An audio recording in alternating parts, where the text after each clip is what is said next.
You've probably felt this without noticing it as a feeling.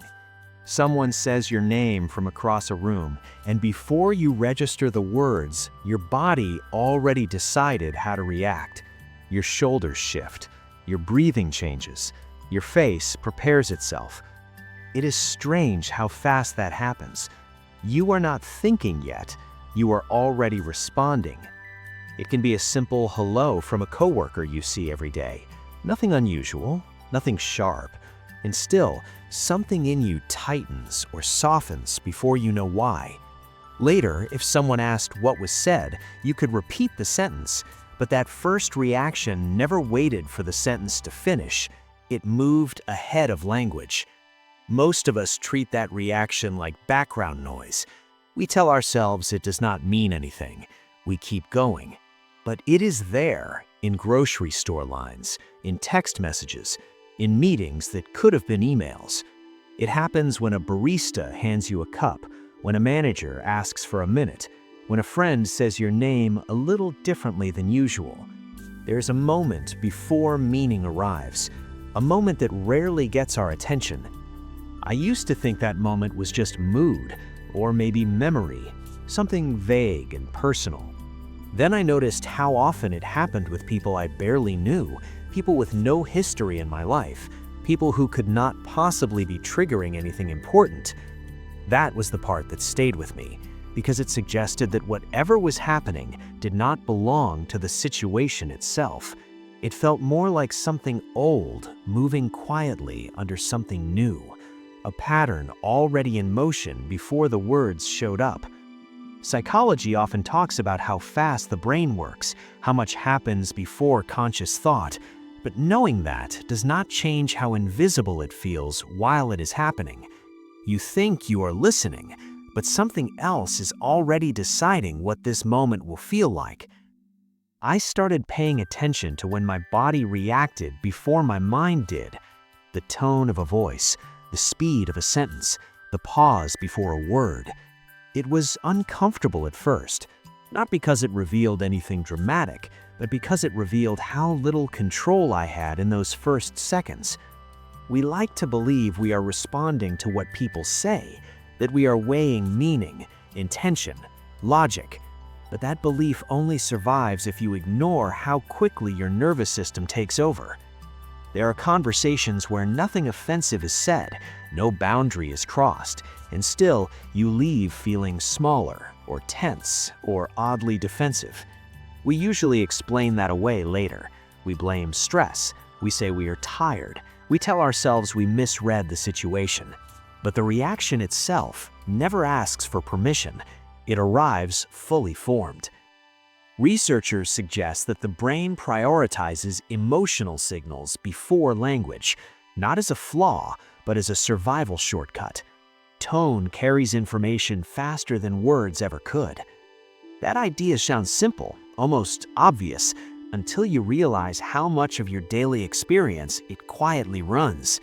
It means that by the time you are deciding what something means, part of you already decided how safe it feels, how welcome, how exposed.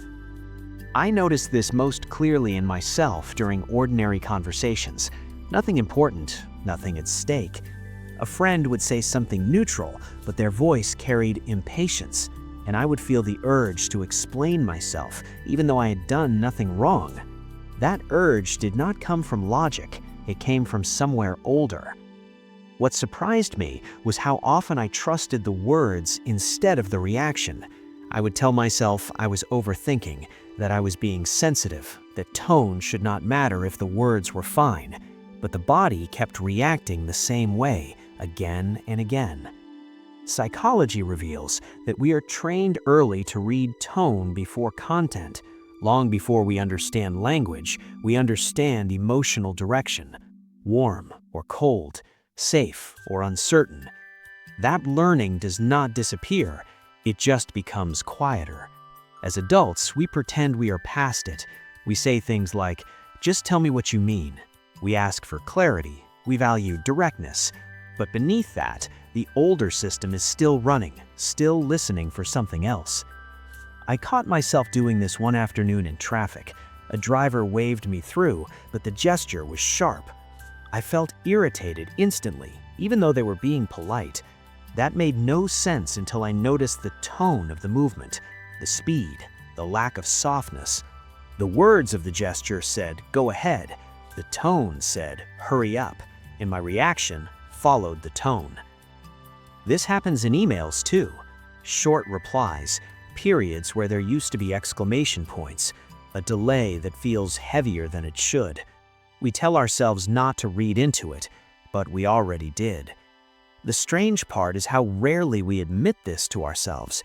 It feels childish, unprofessional, unreasonable.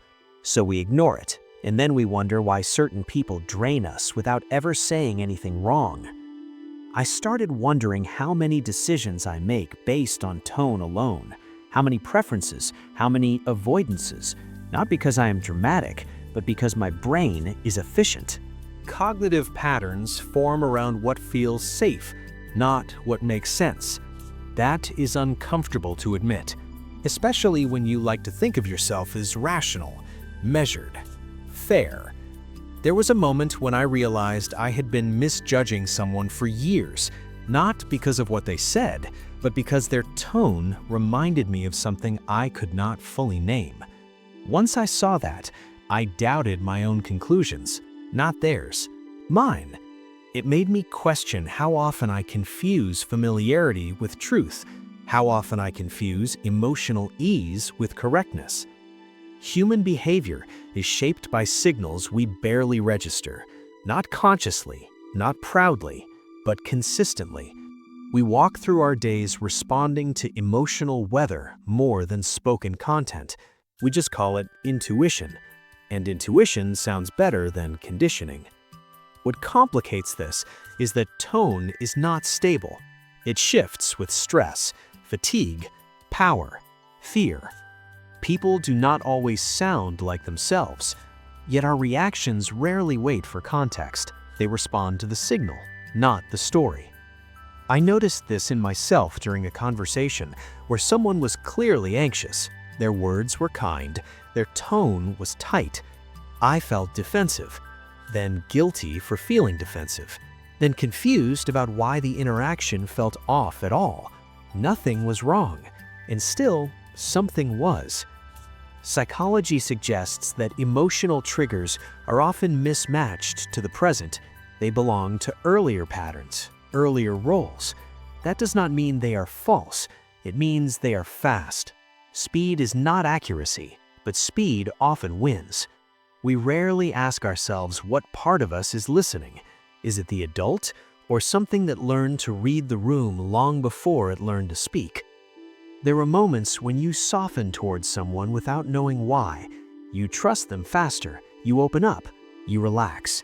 Later, you might justify it with shared values or chemistry, but the feeling came first. The body decided, the mind followed. I do not say this to make tone sound dangerous or manipulative. Most of the time, it is unintentional, but it is powerful and mostly invisible.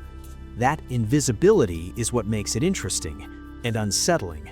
It means that many of our judgments are emotional conclusions in logical clothing. We think we are responding to meaning. We are often responding to delivery. This becomes clearer when you notice how the same sentence can land differently depending on who says it.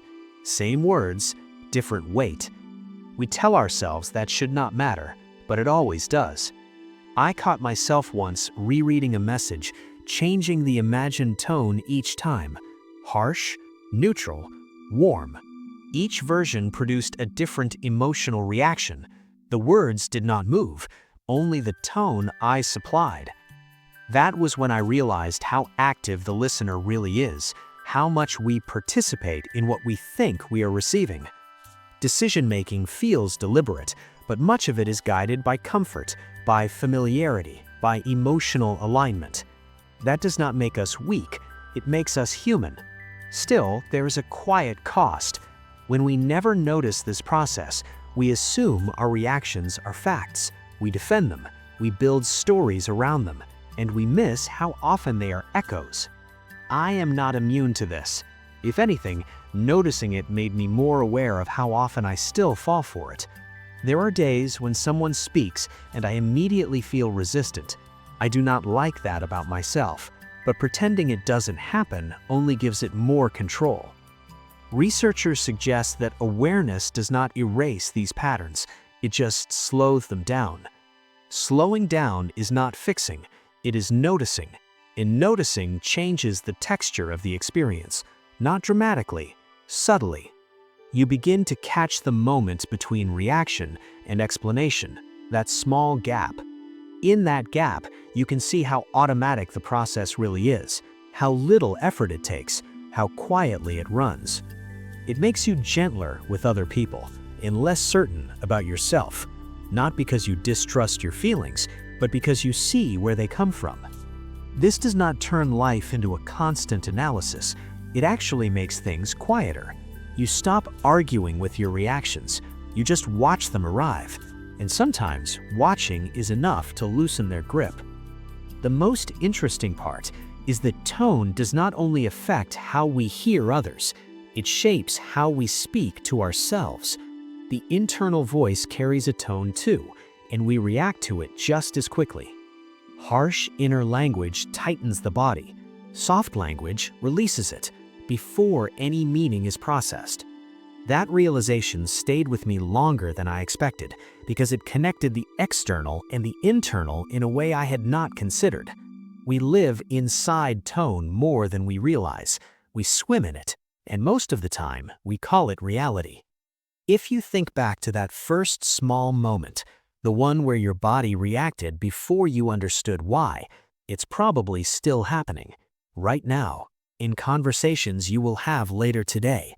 Not something to fix, not something to stop, just something quietly worth noticing, especially the next time your body answers before the words do.